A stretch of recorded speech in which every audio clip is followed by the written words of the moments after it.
They're saying is that the mind is disconnected from the body because the body experiences the attack. The mind is trying to figure out why the hell this is happening. So the body has become disconnected from the mind.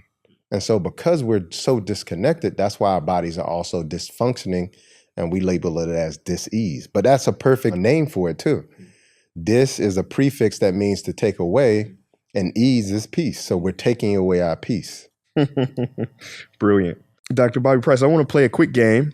All right, let's do This is it's kind of a rapid fire game. It's called the 5 Bests. What's the best advice you ever got?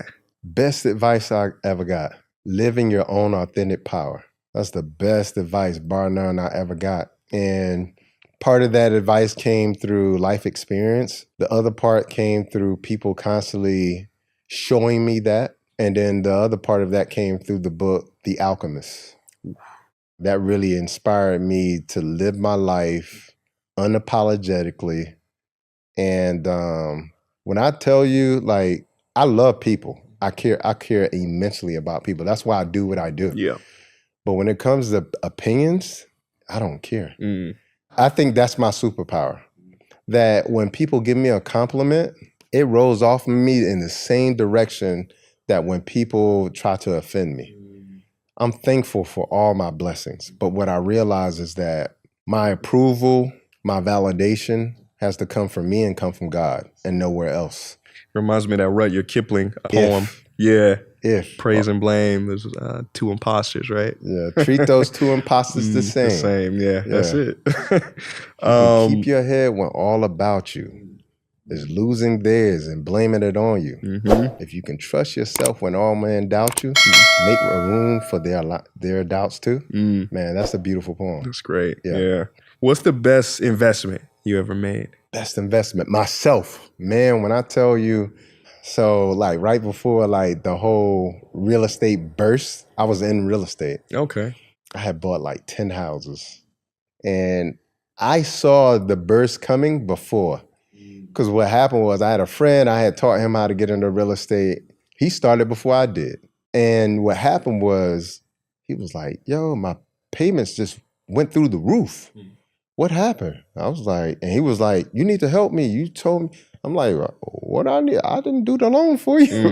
I was like, but I look at the paperwork. I'm looking at the paperwork and I'm like, oh, they say it's an adjustable rate mortgage, so it's supposed to go up. And so I was like, it's time for them all to go up. And he had like 5 houses and all the payments went up like $1,000 each. And he hadn't been saving money, so he was essentially about to go bankrupt. And so I saw that and I, started to sell off my houses. But what I learned from that after that experience, I remember my girlfriend at the time, she was like, how do you feel? Like, now you had all these houses and now they're gone. And one of them got foreclosed on. And I'll tell you about that one in a second. But she was like, that failure must be really painful. I was like, I didn't fail.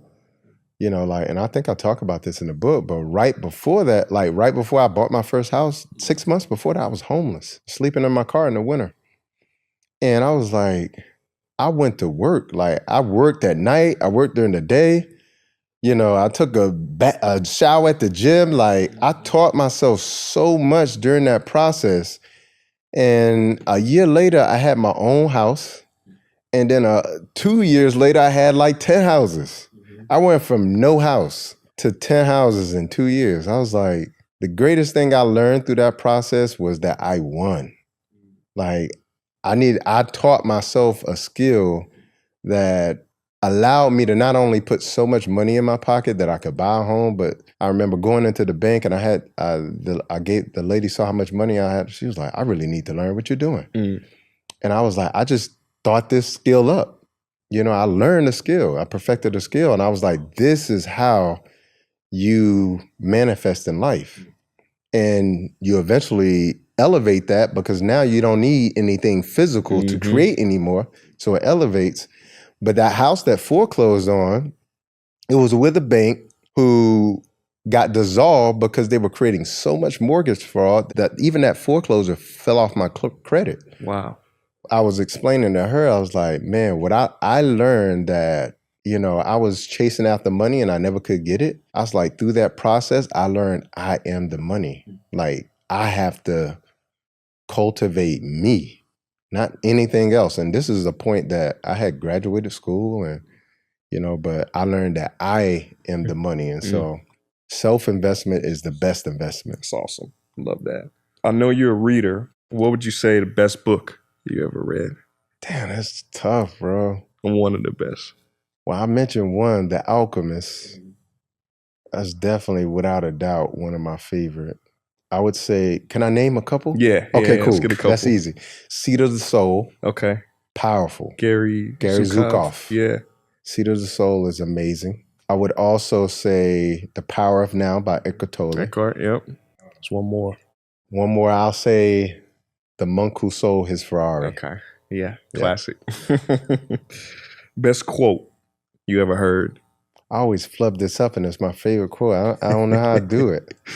It's by Muhammad Ali. Okay. He says, the man who thinks the same at 50, the same way that he thought at 30 has wasted 20 years of his life. And I grew up in a very impoverished neighborhood. And when you grow up that way, there's a certain guilt that you feel from liberating yourself from the environment. I'll talk about that in the book a little bit too. And one of the constant things that I would feel like my friends, when I would go back, they would be gauging me to see, is the same person or you got all these degrees now. And they'll be gauging me.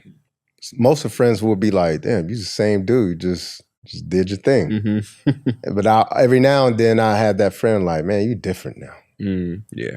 And I would always say to them, I was like, I would be upset if I wasn't. That's it. I was like, they would try to make me feel guilty about it, but I always say, shame on me for changing? No, shame on you for remaining the same. That's it. As a Jay-Z quote, man, people look at you strange and say you changed, huh? Mm-hmm. Like I worked this hard to stay the same? Right. That's it. Last one. When's the best time in your life? When was the best time? I'm trying to liberate myself of that concept. Awesome. So the power of now, right? Man, those moments that I was traveling for that year and a half, and I thought the whole journey was about going all these places to study with healers and shamans and spiritual gurus and spend time in India learning yoga and meditation and going to Africa and having that experience, spending time there and traveling to multiple countries. I thought that was about healing other people. It was about healing me. That bar none was the best time of my life. That I didn't have cell phone service. I only worked off Wi-Fi. Wow. It was just me and the world and different cultures and adjusting and learning and experiencing myself in different ways. And yeah, it was profound. And so that's why I write about that a lot in the book, because I think that's what people aren't getting in life. They're not getting the opportunity to see how profound life is. Yeah. But also how profound they are in the whole experience of life, Yeah, we miss it, right? Miss the whole picture. That. Yeah. Last question. If I gave you a magic wand and I said you could point this magic wand at the earth and make a wish, and tomorrow when you woke up, that magic wand wish would be granted, what would your magic wand wish be? To give everyone self-mastery. Because that's why we're where we are right now in this human experience, is because we've been cheated out of our ability to think freely. We've been coaxed into being addicted to certain things, food, drugs, etc. Our own toxicity, others' toxicity. Self-mastery is what I would point and say, give everybody self-mastery. Now we have free thinkers, critical thinkers. Now we have people who not only think for themselves, but they think for others. And now people can truly tap into that which is divine within them.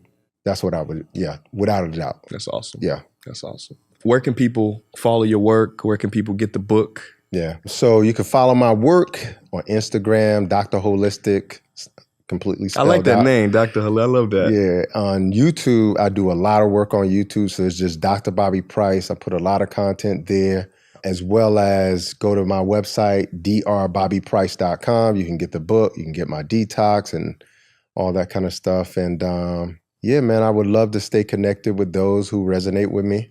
I feel like we all have a tribe. And we all made this agreement before we even came in human form to say, yo, when I go down there, I'm gonna need to check in with you on this part of my journey.